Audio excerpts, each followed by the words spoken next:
So, Richard, thanks for joining us. Obviously, this is a really, really serious incident that's happened over the weekend. Very big news in Scotland, but I think for organised crime in general in Spain. You're actually over there in Spain at the moment. Can you just sort of describe this assassination and just how, I suppose, a very, very professional hit? Yeah, well, it was Saturday night in Fuengirola. Eddie Lyons Jr. and Ross Monaghan, who owned the bar, or not surprisingly, Monaghan's, watching the Champions League final when a gunman strolled in, clearly knew who he was looking for, and within 25 seconds was out the building, and both men were shot dead. If you look at the footage, anyone with any experience or knowledge of organised crime would say that's a professional hit. No, because we've seen these things go horribly wrong many times where you see an inexperienced gunman missing people or hitting the wrong person. And then you do see these ones. And we have actually seen some other assassinations in bars in Spain involving Irish people where you have that kind of professional hitman. But there is a reason why a professional hitman will be brought in, because both Eddie Lyons and Ross Monaghan are very serious figures in organised crime with very, very serious gangs. There is a theory that maybe Eddie Lyons was collateral damage.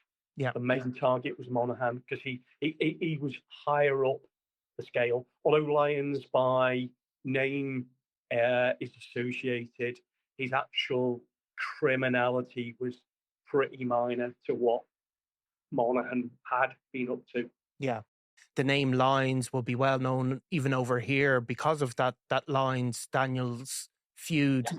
What's the kind of background in that? I know it's a lot. That's a whole other series of podcasts in itself. But it's a feud really in Glasgow between these two organisations that at one stage weren't particularly rivals.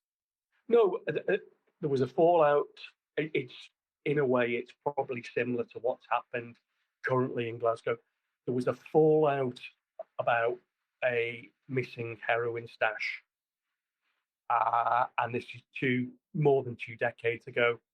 And the two families who were brought up in North Glasgow, close to each other, who initially sort of did their business side by side. This prompted tit-for-tat reprisals, and it's gone on and on and on. And there's been some serious incidents, but in the past few years, the Lions have just gone so far ahead of the Daniel because of their connections, particularly with the Kinahans over there. Yeah, I mean, obviously, our listeners know well the Kinahans, and you don't have to introduce them. But obviously, the Lyons connection, like at one point, I think there was a member of the Scottish Parliament who were effectively saying they should be regarded as the same gang. I mean, there's no doubt that Stephen Lyons, in particular, was in or around Daniel Kinahan and is some Daniel Kinahan's really closest associates in Marbella and even in Dubai, I believe. Well, Stephen Lyons has been seen in Dubai associating with very, very high profile, top level Kinahan lieutenants. Likewise, in southern Spain, he's done the same. Stephen Lyons is a very savvy, smart individual, though. He realizes that he doesn't stay in the same place too often. He moves on. And particularly when the Kinahan link emerged, I think he tried to publicly distance himself, if you understand me. Yeah.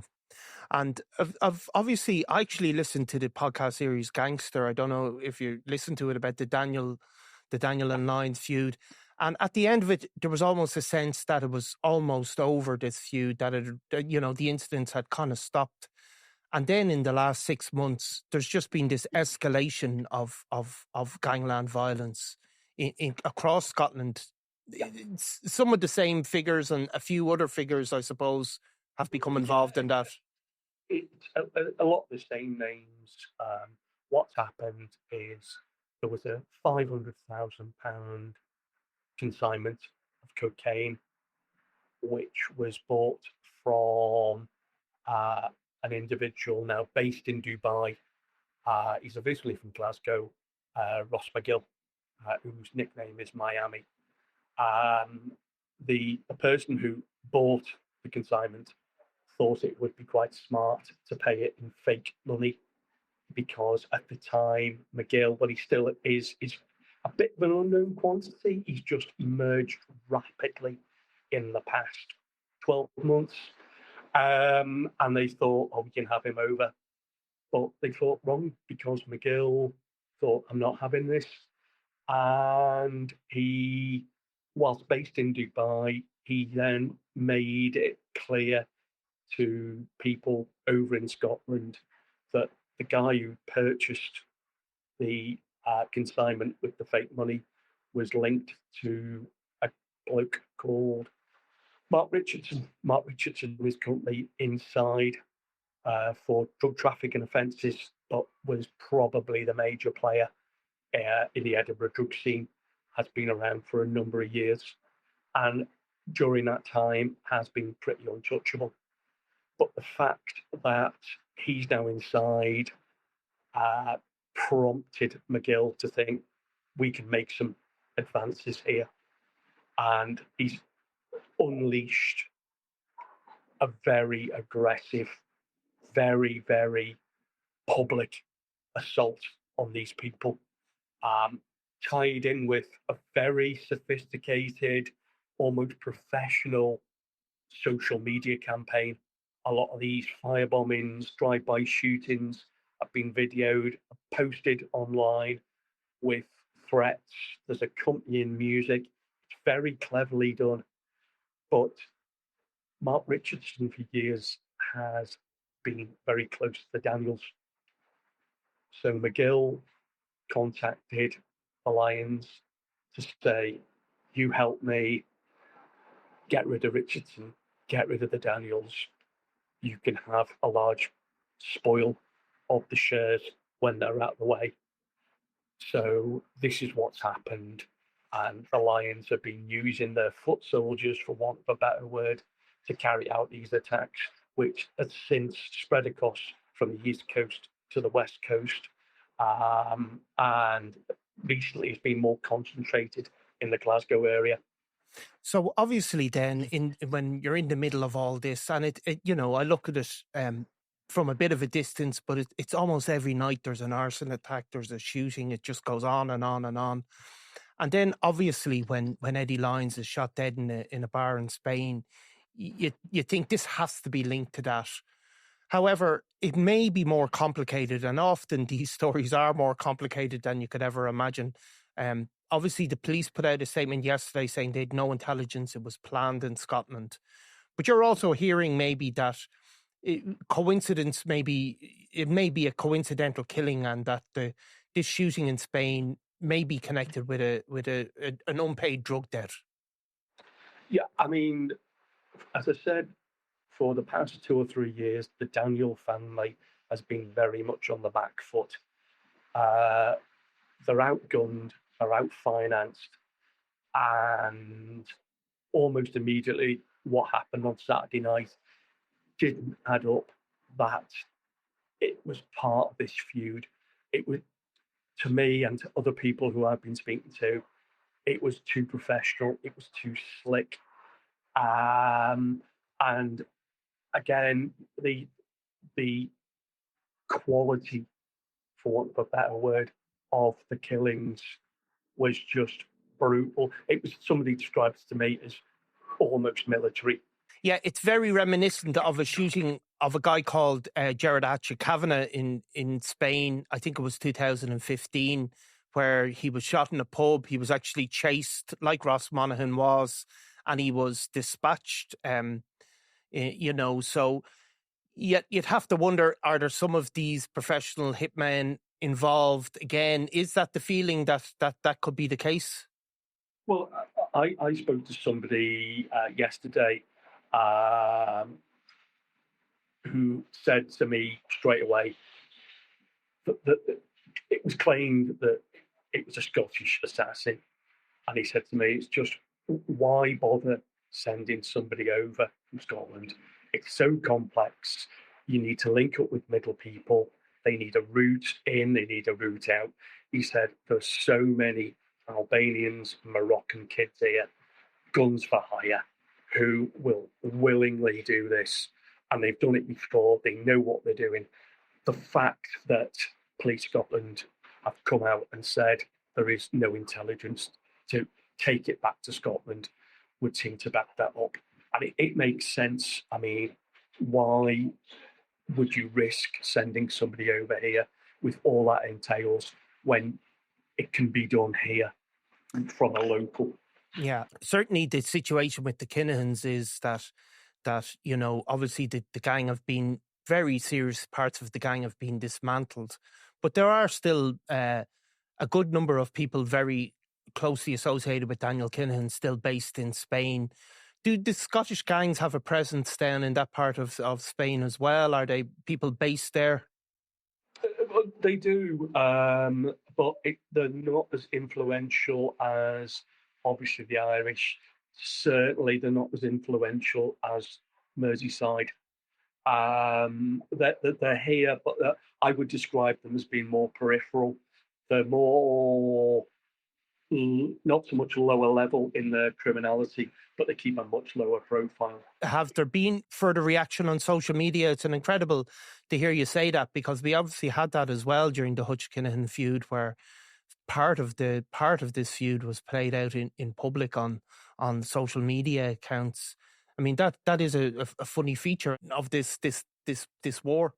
And I mean, for anyone like myself and like yourself, Niall, in the media, it's gold dust. I mean, it's fantastic. It's slick. It's professional, and it's immediate. I mean, these videos, these podcasts are online within hours of things taking place. Yeah, and there's footage of guys with petrol bombs. There's a lot of online bragging. It's a new level. I haven't seen this before. Yeah, I mean, it's certainly a modern feature, and it's something that's going to keep going. Of course, the other part of it is that ultimately it can get people in big trouble, because the police can catch up with it a couple of years later and catch them out. Although it's very hard to predict, is the situation must be very tense on the ground in Scotland as well. Yeah, I mean, nobody really knows for sure what's happening, but certainly McGill and his factions have vowed. There was a story probably last week that a truce had been agreed between the two warring factions. Within hours of that being broadcast, there was a firebombing, and there was another social media post saying there's no truce. This will not finish until the Richardsons and the Daniels are finished. It's not going away, and these things go on and on. As you say, it's almost a 20-year feud. Has there been a big? I know you're over there, obviously, at the moment, Richard. Has there been a big reaction in Spain? Have you? Is it a story over there as well? Yeah, basically, what I'm getting today is the mayor of Fuengirola has hit out at the Spanish government for not giving her enough funding for the police to crack down. They're saying this is happening. There was a Liverpool boy was shot dead about 8 weeks ago, about 10 miles from Fuengirola. And she said this is going on and on. And so they're doing it in Spain more on a political side of it, with funding and increased intelligence required. Whereas obviously back in Scotland, it's more the figures and the underworld story itself. Yeah. Well, look, thanks, Richard, for taking the call on your holidays. It's much appreciated. I know you were paragliding, so this is simple compared to paragliding, mate. Honestly. Right. Okay. Well, you survived Crime World and paragliding, so that's not bad. That's not bad. But thanks, Richard, and we might come back to you again next week, as no doubt it's just going to be one of those stories like every day there's something new. Niall, honestly, mate, anytime, if I can help you out, give us a bell. Thanks. You and Nicola, that's fine, mate. Brilliant. Thanks very much, Richard. All right, Niall, you Thank take care. Have a good one, mate. I'm Nicola Tallant, and you're watching Crime World, a podcast about criminals, drugs, and the underworld in Ireland and across the globe. Make sure you subscribe to our channel and turn on notifications so you can be the first to watch all our latest episodes. You can also listen wherever you get your podcasts.